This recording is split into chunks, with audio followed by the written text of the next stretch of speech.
Captain Valthara's 6 arms shook as she pressed the recording button on the damaged communication device. The metal was cold against her scaled fingers, and sparks flew from the broken wires hanging out of its side.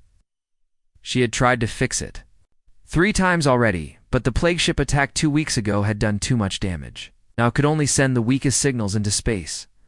Around her, the research station Quiet Haven was dying, just like her crew. The walls that used to shine with a soft blue light were now dark and cracked. Strange crystal growths pushed through the metal floors like frozen flowers. These crystals were beautiful, but deadly.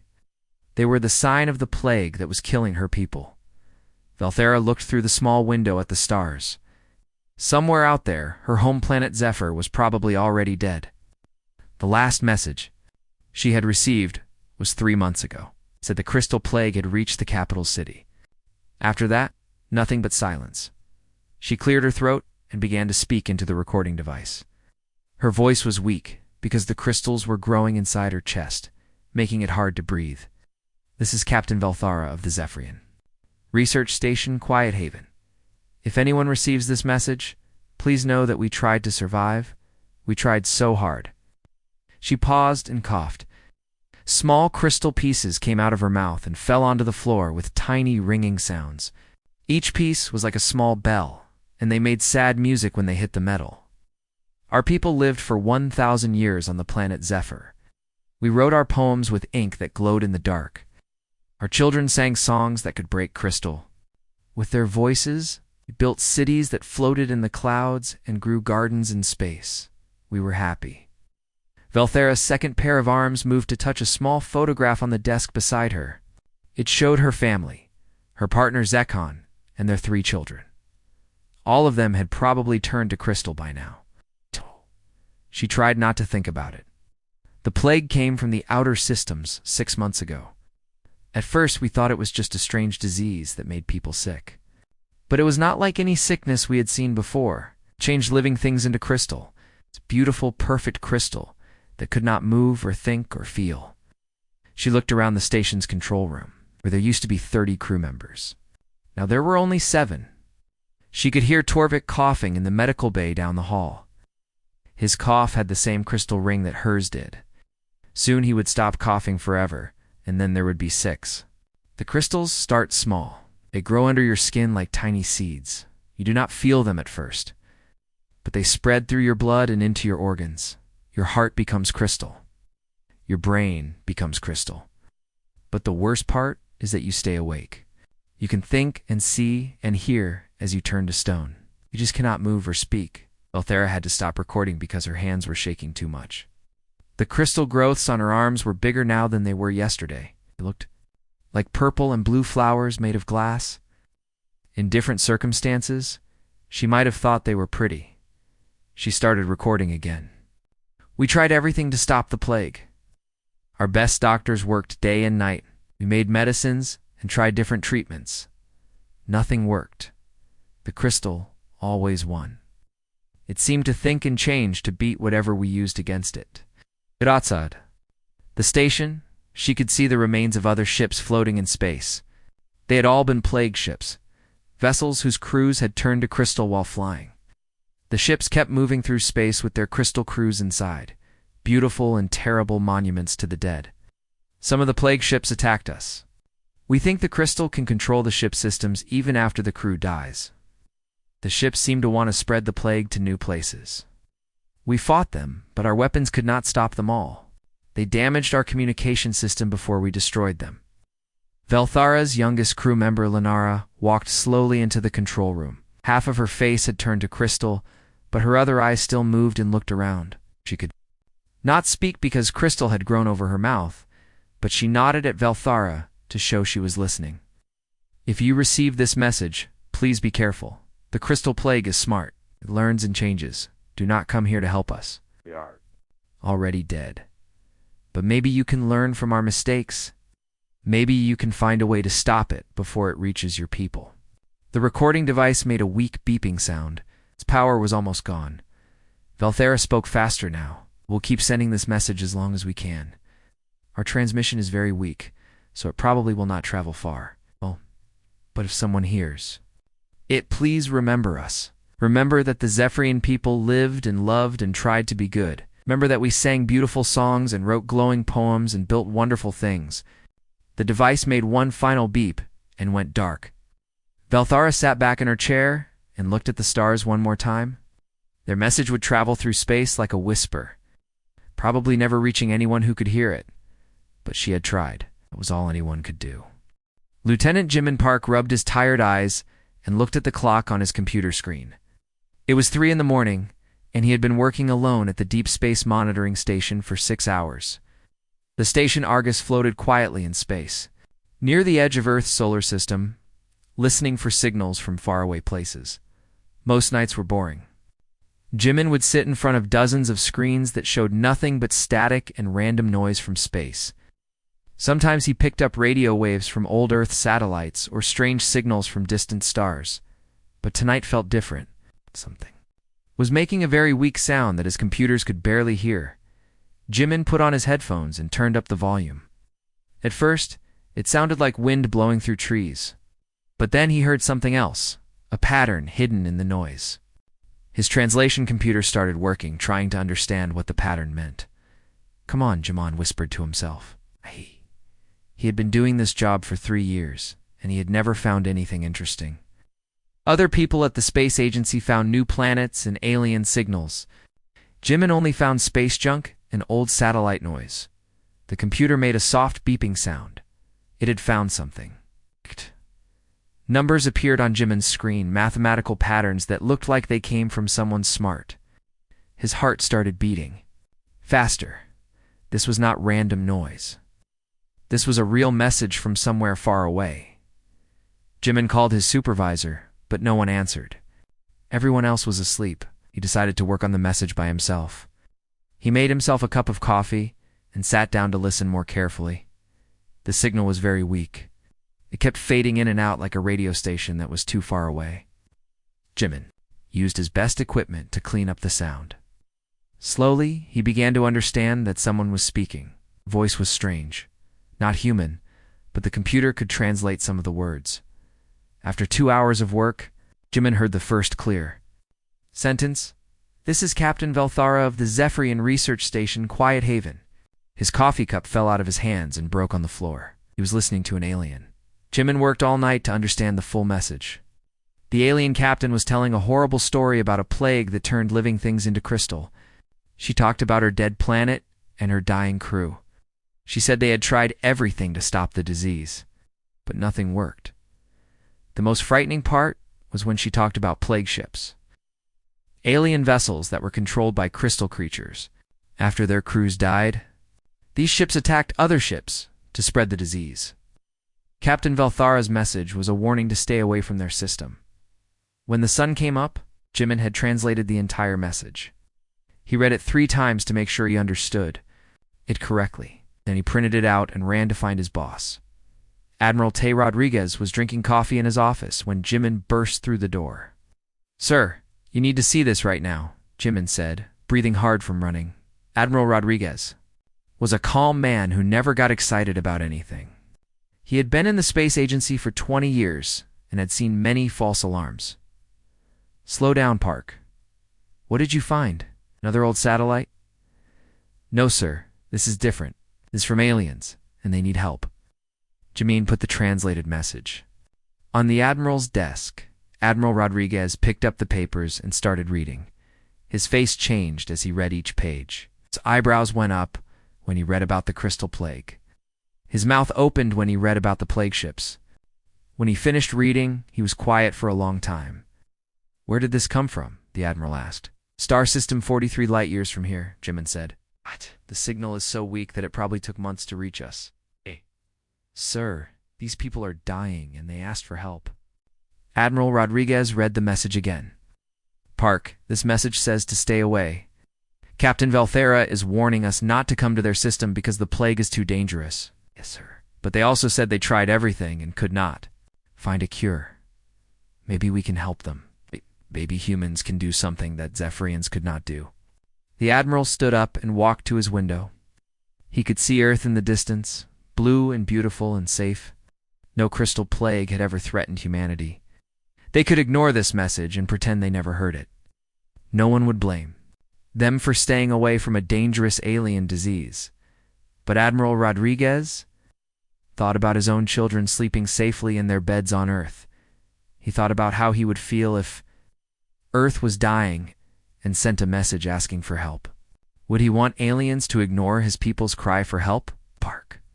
How long would it take to send a rescue mission to this star system? The Admiral asked. About 11 months at maximum speed, sir. But, sir, the message warns us to stay away. Admiral Rodriguez smiled for the first time that morning. Sometimes, Park, when someone whispers for help in the dark, you have to answer with thunder. Get me a connection to Fleet Command. We're going to need ships, doctors, and scientists. Lots of them. Jimin stared at his boss. Are you saying we're going to help them? That's exactly what I'm saying. These Zephyrians sent their message 43 light-years through space. They're our neighbors now, and humans don't abandon their neighbors. Within 2 days of Admiral Rodriguez's decision, Luna Station looked like a busy anthill. Ships arrived from all over the solar system. Scientists rushed around carrying boxes of equipment. Doctors packed medical supplies into cargo containers. Engineers worked day and night to prepare the biggest rescue mission in human history. The hospital ship Mercy sat in the center of it all, like a giant white whale. It was as big as a small city and had the best medical equipment that humans had ever built. Around it, 11 other ships waited to join the rescue fleet. There were research ships full of computers and laboratories, supply ships carrying food and medicine, and warships with big guns to protect the others. Dr. Wan Li stood on the bridge of the Mercy and watched the chaos. She was the smartest doctor on Earth, but she had never treated an alien before. How do you cure a disease when you do not even know how the patient's body works? Dr. Li. The translation of the alien message is ready, said her assistant, Dr. E. Jin Kim. He handed her a thick folder full of papers. Dr. Li opened the folder and started reading about Zephyrian biology. The aliens had 6 arms and scaled skin. Their blood was blue instead of red. Their hearts had 3 chambers instead of 2. Everything about them was different from humans. But the most important information was about the crystal plague. According to Captain Valthara's message, the disease started as tiny crystal seeds in the bloodstream. These seeds grew bigger and bigger until they replaced all the soft parts of the body. The victims stayed awake and could think, but could not move or speak. This is like nothing we have seen before, Dr. Li said to Dr. Kim. Our medicines work on viruses and bacteria.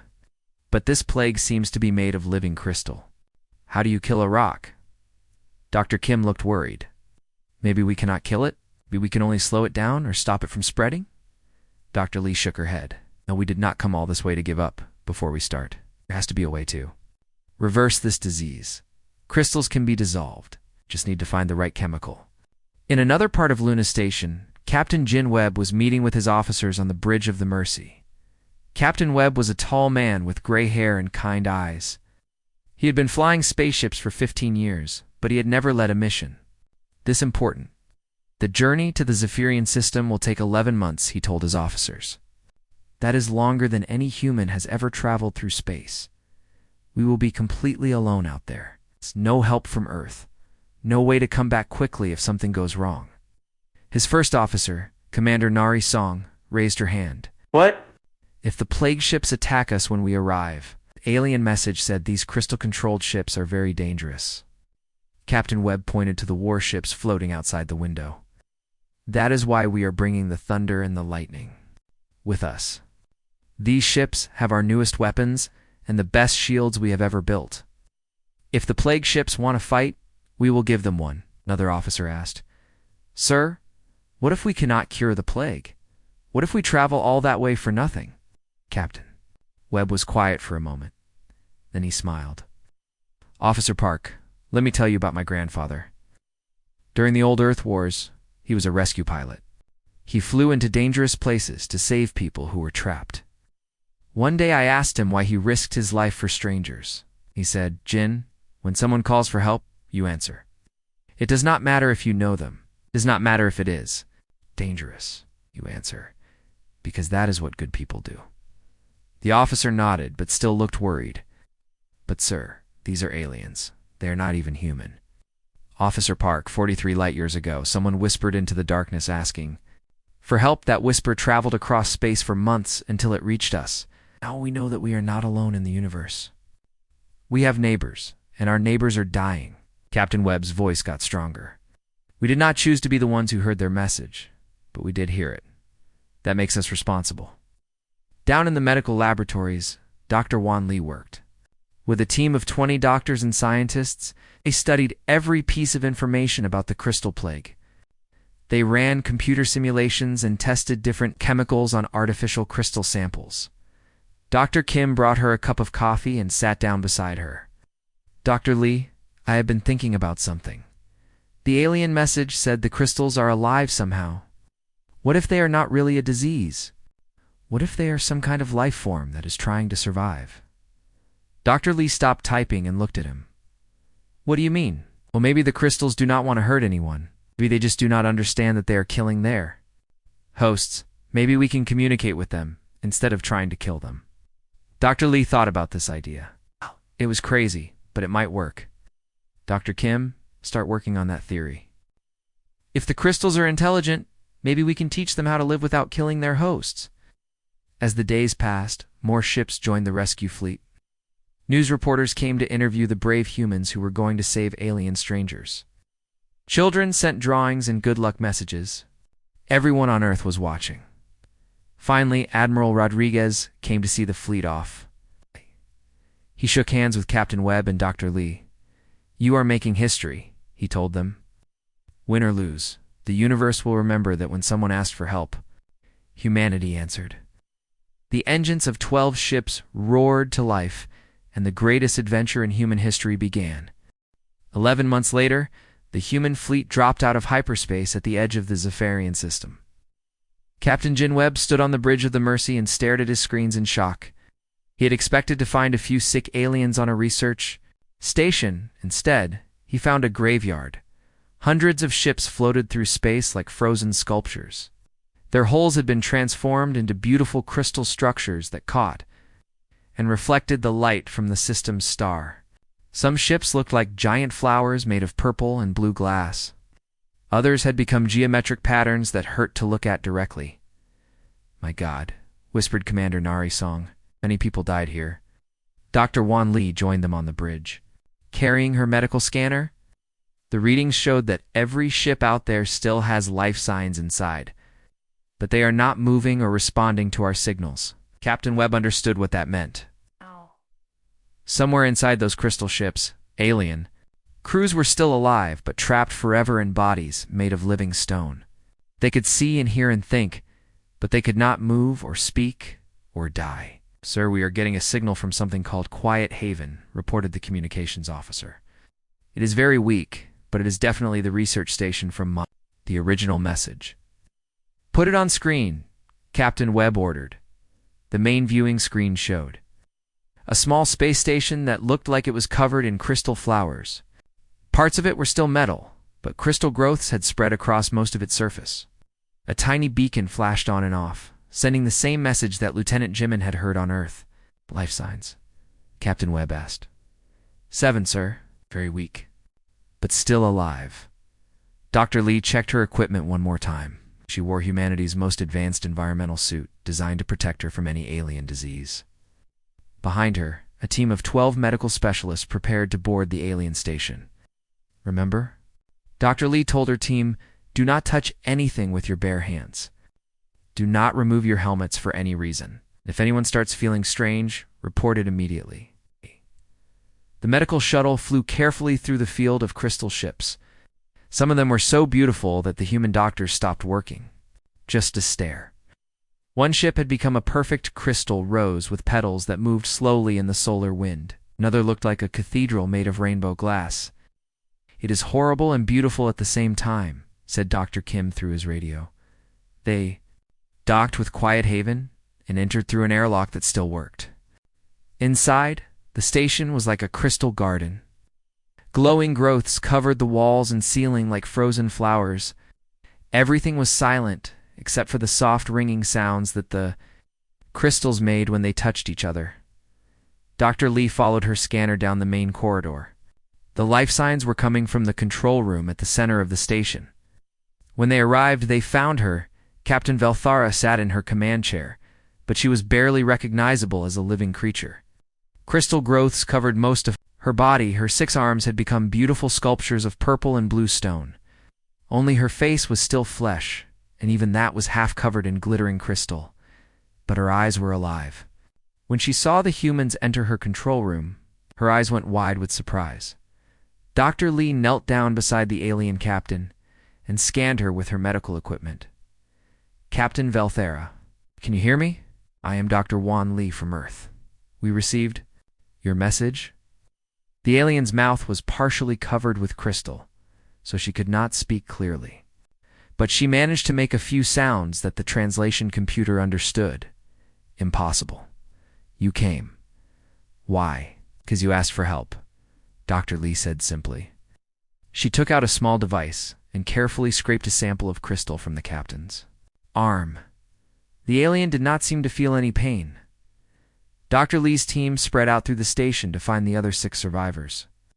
They were all in the same condition as their captain, mostly crystal, but still conscious. One of them was a young female who looked like she had been very beautiful before the plague changed her. Back on the Mercy, Dr. Lee worked day and night in her laboratory. The crystal samples were unlike anything human science had ever seen. They were alive, but they did not behave like any known life form. They seemed to grow according to mathematical patterns, creating perfect geometric shapes.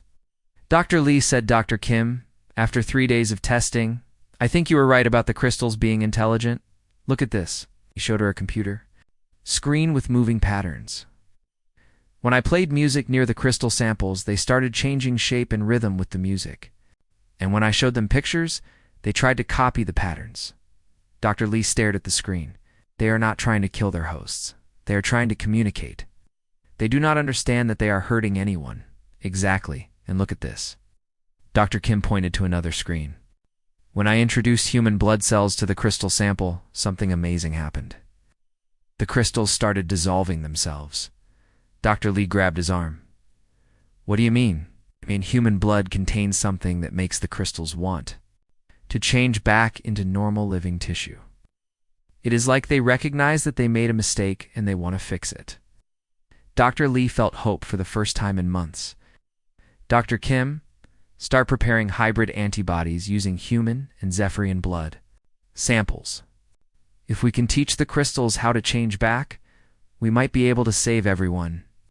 But Dr. Lee, we would need to test it on someone first, and we cannot risk the Zephyrian survivors. They're too weak. Dr. Lee was quiet for a moment. Then she smiled. Then we test it on humans first. I volunteer. Dr. Lee, that is too dangerous. Dr. Kim, we came here to save lives. Sometimes that means risking our own. 18 days after Dr. Wan Lee volunteered to test the cure on herself, she stood in the medical bay of the Mercy watching Captain Velthara take her first steps in months. The alien captain's 6 arms moved freely again, and her natural blue-green skin had returned where the crystals used to be. I can feel my hands again, Captain Velthara said in wonder, flexing her fingers. I had forgotten what it was like to touch things. The cure had worked better than anyone hoped.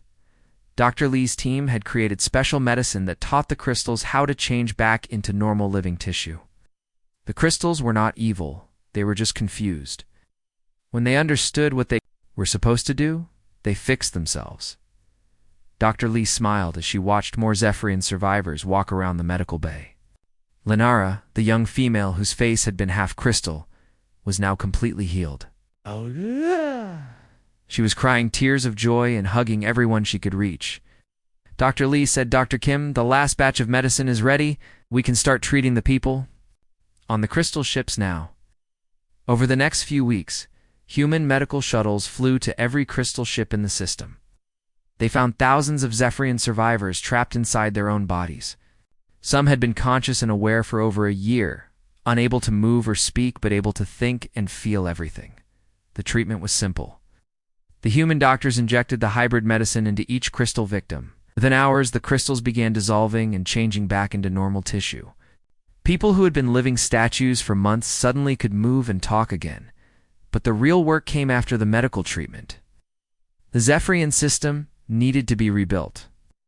3 planets had been covered in crystal formations where cities used to be. Millions of Zephyrians were still trapped in crystal structures on the planet's surfaces, Captain. Jin Webb coordinated the largest rescue operation in galactic history, and human ships landed on each affected planet and began the slow work of freeing crystal victims. Construction crews built temporary cities where the survivors could live while their old homes were restored. The most amazing discovery came when Dr. Lee tested her cure on the crystal formations themselves. The medicine worked on everything the plague had touched. Crystal cities dissolved and revealed the original buildings underneath. Crystal forests turned back into normal trees. Even the plague ships transformed back into regular vessels. It is like the whole plague was just a big mistake, Dr. Lee explained to Captain Velthera as they stood on the observation deck of the Mercy. The crystal life form was trying to help, but it did not understand how Zephyrian bodies worked. It was trying to make everyone stronger by turning them into crystal. But it did not realize that would stop them from living normal lives. Captain Velthara nodded and looked out at her home system. Where there used to be crystal graveyards, she now saw busy spaceports and construction sites. Her people were building new cities and planting new gardens. Children who had been crystal statues for months were playing again. Dr. Lee, I must ask you something that has been troubling me. Why did humanity risk so much to save us? You did not know us. We had nothing to offer you. We even warned you to stay away. Dr. Lee thought about the question. She remembered Lieutenant Jimin Park working all night to translate the alien message. She remembered Admiral Rodriguez making the decision to send the rescue fleet. She remembered the thousands of humans who volunteered for the dangerous mission. Captain Velthara, your message traveled 43 light-years to reach us. In all that darkness, across all that distance, you whispered for help. What kind of people would we be if we did not answer? 6 months after the cure was distributed, throughout the system, a great celebration was held on the largest space station, orbiting Zephyr. Humans and Zephyrians worked together to prepare a festival unlike anything either species had ever seen. Zephyrian children sang their crystal-breaking songs, but this time the sounds were joyful instead of sad. Human musicians played along with instruments from Earth. The music was so beautiful that people from both species cried happy tears. Captain Velthara gave a speech that was broadcast throughout both the Zephyrian system and back to Earth. Today we celebrate not just our survival, but the birth of friendship between 2 species. Humans traveled farther than any of their people had ever gone before, just to help strangers they had never met. They risked their lives to save ours. We will never forget this kindness. Admiral Rodriguez, who had traveled to the Zephyrian system to see the results of the mission, stood up to respond. Captain Velthera, your people's courage in the face of extinction inspired us. Your scientists' detailed records helped us understand the plague. This victory belongs to both our species working together. But the most important moment of the celebration came when Captain Velthara and Dr. Lee activated a new communication array. This powerful transmitter would send a message to every part of the galaxy, telling other civilizations about the friendship between humans and Zephyrians. The message was simple but powerful. This is a joint transmission from Earth and Zephyr. We want all civilizations to know that in the vast darkness of space, no one has to face extinction alone. If you are in trouble, call for help. Someone will answer. The signal was much stronger than the original whisper that had started everything. It traveled through space like thunder, carrying hope to distant worlds. The galaxy had new guardians now, and they were watching and listening for anyone who needed help. As the message spread through space, Dr. Lee smiled and thought about Lieutenant Jimin Park back on Earth. His job of listening for signals in the dark had become much more interesting. Now he would be listening for whispers from civilizations that needed help, knowing that humanity would always answer with thunder.